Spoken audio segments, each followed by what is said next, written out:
अगर सौर मंडल में कुछ सबसे खूबसूरत दिखने वाले ग्रहों की बात की जाए तो उसमें सैटर्न यानी शनि का नाम जरूर आएगा, जिसका सबसे बड़ा कारण उसके खूबसूरत रिंग्स हैं जो चारों ओर से उसे घेरे हुए हैं, जिसमें छोटे छोटे पत्थरों से लेकर बड़े बड़े एस्टेरॉइड तक शामिल हैं जो इस गैस जाइंट को लगातार ऑर्बिट कर रहे हैं। ये सभी रिंग्स मिलकर इसकी खूबसूरती को काफी ज्यादा बढ़ा देते हैं और ये हमारे सोलर सिस्टम में अकेला ऐसा ग्रह है जिसके पास रिंग्स हैं। पर क्या आपने कभी सोचा है कि हमारे सोलर सिस्टम में केवल सैटर्न के पास ही रिंग्स क्यों हैं? हमारी पृथ्वी या फिर सोलर सिस्टम में किसी और ग्रह के पास रिंग्स क्यों मौजूद नहीं है? और आखिर सैटर्न की ये रिंग्स कैसे बनी हैं? तो आज के इस वीडियो में हम यही जानने वाले हैं कि आखिर सैटर्न की रिंग्स कैसे अस्तित्व में आईं। सोलर सिस्टम के बारे में आपने पहले भी काफी जानकारी प्राप्त की होगी और ग्रहों के बारे में समझा होगा। आप जानते ही होंगे कि हमारे सोलर सिस्टम में सबसे छोटा ग्रह मरकरी यानी कि बुध है और सबसे बड़ा ग्रह जुपिटर यानी कि बृहस्पति है। इसके अलावा हमारे सोलर सिस्टम में कुल मिलाकर 8 ग्रह हैं, जिसमें पहले 4 ग्रह जो सूर्य से बाकी ग्रहों के मुकाबले काफी नजदीक हैं, वह सॉलिड प्लैनेट्स हैं यानी मरकरी, वीनस, अर्थ और मार्स।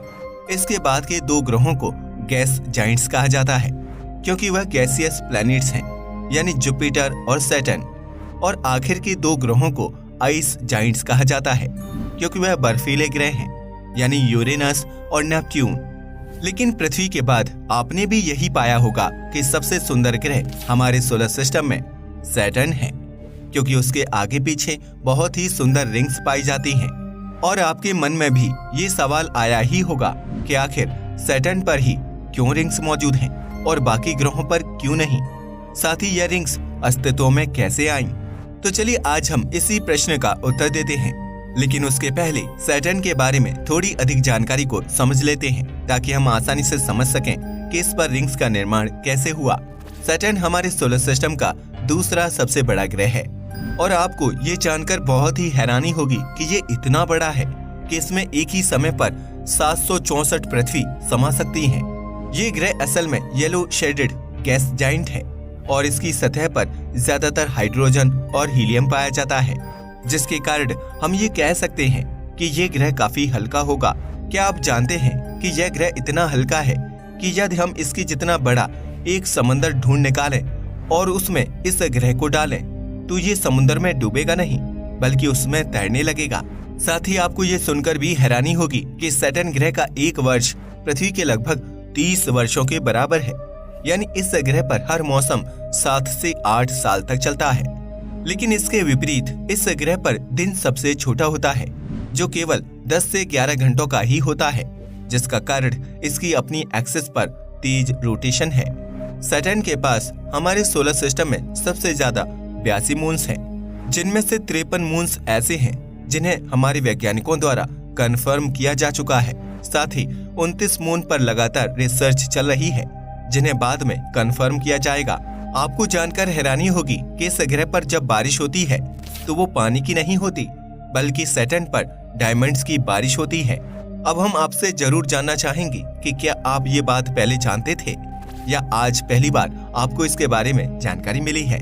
न केवल सैटर्न पर डायमंड्स की बारिश होती है बल्कि साथ ही सैटर्न की रिंग से जो भी पार्टिकल्स गिरते हैं वो भी इस ग्रह पर बारिश की ही तरह गिरते हैं, क्योंकि माना जाता है कि सैटर्न ग्रह की रिंग्स में कॉमेट्स, एस्टेरॉइड्स और डस्ट के टूटे हुए हिस्से पाए जाते हैं। साथ ही कुछ वैज्ञानिकों का ये भी मानना है कि इसकी रिंग्स में कुछ मून्स के भी टूटे और बिखरे हुए हिस्से मौजूद हैं। ऐसा इसलिए क्योंकि सैटर्न की ग्रेविटी इतनी ज्यादा स्ट्रॉन्ग है कि जब कोई वस्तु उसकी ग्रेविटी को झेल नहीं पाती तो वहीं टूटकर बिखर जाती है और फिर सैटर्न की ग्रेविटी के कारण उसके आगे पीछे घूमने लगती है, जिसकी वजह से इसकी रिंग्स का निर्माण हुआ। यदि इसे आसान भाषा में समझे तो जब भी कोई वस्तु जैसे कि मून जब सैटर्न की तरफ बढ़ता है तब ज्यादातर वह सैटर्न की बहुत ही स्ट्रॉन्ग ग्रेविटी के कारण उसके आगे टिक नहीं पाता, इसलिए वह अपनी ऑर्बिट से हिल जाता है और उसकी खुद की ग्रेविटी भी उसकी ज्यादा सहायता नहीं कर पाती, जिसके कारण वह टूट जाता है या बिखर जाता है और सैटर्न के ही आगे पीछे घूमने लगता है। ऐसा ज्यादातर सैटर्न के आसपास के एक रीजन में होता है जिसे रॉश लिमिट कहा जाता है। ऐसा इसलिए क्योंकि माना जाता है कि इस रीजन में सैटर्न की ग्रेविटेशनल फोर्स सबसे अधिक होती है। ये भी कहा जाता है कि यह कॉमेट्स, एस्टेरॉइड्स या मून्स के बिखरे हुए हिस्से आइसी या फिर रॉकी भी हो सकते हैं और इन पर धूल जमी होती है। साथ ही यदि हम इनके साइज की बात करें तो ये एक डस्ट पार्टिकल जितने छोटे भी हो सकते हैं या फिर एक घर जितने बड़े भी हो सकते हैं। कुछ हिस्से तो इतने बड़े हैं कि वे एक बड़े से पहाड़ जितने भी हैं। पाया गया है कि सैटर्न की 7 रिंग्स होती हैं जिन्हें नाम दिया गया है A, B, C, D, E, F और G। इनमें से A, B और C को मेन रिंग्स कहा जाता है और बाकी की 4 रिंग्स काफी फेंट यानी कि धुंधली होती हैं। साथ ही इन रिंग्स के बीच की जो खाली जगह है उसे कसीनी डिवीजन कहा जाता है। लेकिन असल में ये नाम अल्फाबेटिकल ऑर्डर में नहीं रखे गए हैं, बल्कि कौन सी रिंग पहले खोजी गई थी उसी प्रकार उसका नाम पड़ा। जैसे कि यदि आप सैटर्न की सतह के बाहर की ओर चले तो जो पहली 3 रिंग्स हैं उनका नाम है D, C और B रिंग।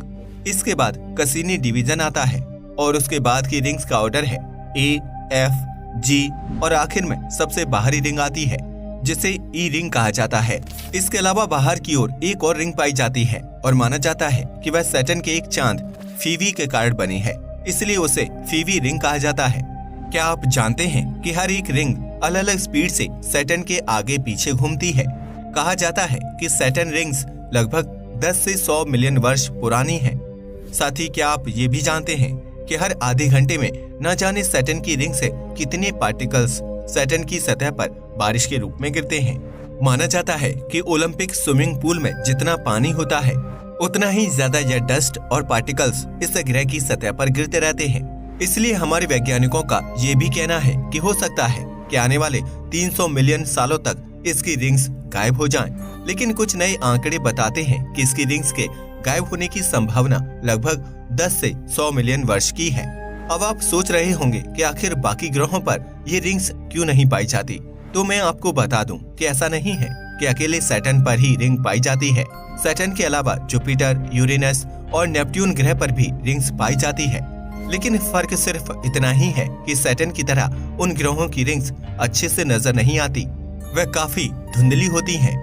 अब आपके मन में ये भी सवाल आया होगा कि क्या फिर पृथ्वी के साथ साथ मरकरी, वीनस और मार्स पर भी रिंग्स मौजूद हैं? तो इसका जवाब है नहीं। ऐसा इसलिए क्योंकि बाकी ग्रहों में रोश रीजन में काफी ज्यादा एस्टेरॉइड्स, कॉमेट्स और मून्स पाए जाते हैं और जैसा कि हमने आपको पहले बताया, जब वे उस रीजन में ग्रेविटेशनल फोर्स का सामना नहीं कर पाते तो वो बिखर जाते हैं। लेकिन मरकरी, वीनस, अर्थ और मार्स के आसपास एस्टेरॉइड्स, कॉमेट्स और मून्स उतने नहीं पाए जाते, इसलिए यहाँ रिंग्स बनने की ज्यादा कोई संभावना नहीं होती।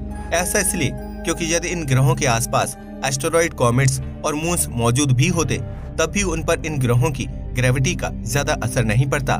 इसका पहला कारण ये है कि ये ग्रह बाकियों के मुकाबले काफी छोटे हैं, जिसके कारण इनका रोश रीजन काफी नजदीक होता है और वह उन ऑब्जेक्ट्स पर ज्यादा असर नहीं डाल पाता। दूसरा कारण ये भी है कि बाहर से आने वाली ग्रेविटेशनल फोर्स का असर उन पर इन ग्रहों के मुकाबले ज्यादा होता है, इसलिए यदि वे रोश रीजन में भी मौजूद होते तो भी बहुत ही कम संभावना होती कि वह बिखर जाएं और एक रिंग्स का निर्माण करें, क्योंकि रॉकी प्लैनेट्स की ग्रेविटी इतनी ज्यादा नहीं होती। अगर रिंग्स का निर्माण हो भी जाए तो वह ज्यादा समय तक नहीं रहती और धीरे धीरे ग्रेविटी के कारण वह किसी एस्टेरॉइड या फिर चंद्रमा में बदल जाती है। ऐसी स्थिति हमारे पृथ्वी के साथ भी हो चुकी है। वैज्ञानिकों के अनुसार हमारी चंद्रमा का निर्माण भी इसी तरह की पृथ्वी के चारों ओर मौजूद एक रिंग से हुआ है। वैज्ञानिकों की माने तो आज से करीब 4 बिलियन साल पहले की बात है। यह पृथ्वी के जन्म के कुछ समय बाद की घटना है। उस समय हमारे सोलर सिस्टम के जन्म को भी ज्यादा समय नहीं हुआ था, जिसके कारण हमारे सोलर सिस्टम में काफी ज्यादा ऐसे ऑब्जेक्ट थे जिनका ऑर्बिट फिक्स नहीं था और वह दूसरे ग्रहों के इन्फ्लुएंस के कारण कहीं और डायरेक्शन में मुड़ जाते थे और दूसरे ऑब्जेक्ट से टकरा जाते थे। इसी तरह एक मंगल ग्रह जितने बड़े ऑब्जेक्ट की टक्कर उस समय पृथ्वी से भी हुई थी। यह टक्कर इतनी भयानक थी कि उससे पृथ्वी का बहुत सा हिस्सा टूटकर बाहर अंतरिक्ष में चला गया और पृथ्वी की ग्रेविटी के कारण उसके ऑर्बिट में घूमने लगा। इस समय यह दिखने में पृथ्वी के एक रिंग की तरह ही था, जैसे आज सैटर्न ग्रह के पास है।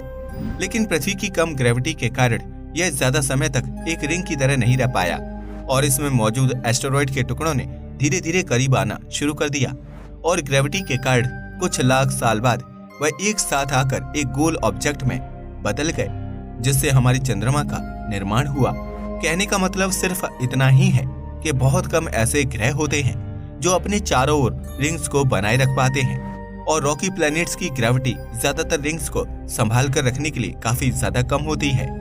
गैसियस जाइंट्स में भी बड़ी रिंग्स का बन पाना रियरली ही होता है, और हमारे सोलर सिस्टम में केवल सैटर्न ही इतनी बड़ी रिंग्स बनाने में सक्षम हो पाया है। आज के लिए बस इतना ही। जय हिंद दोस्तों।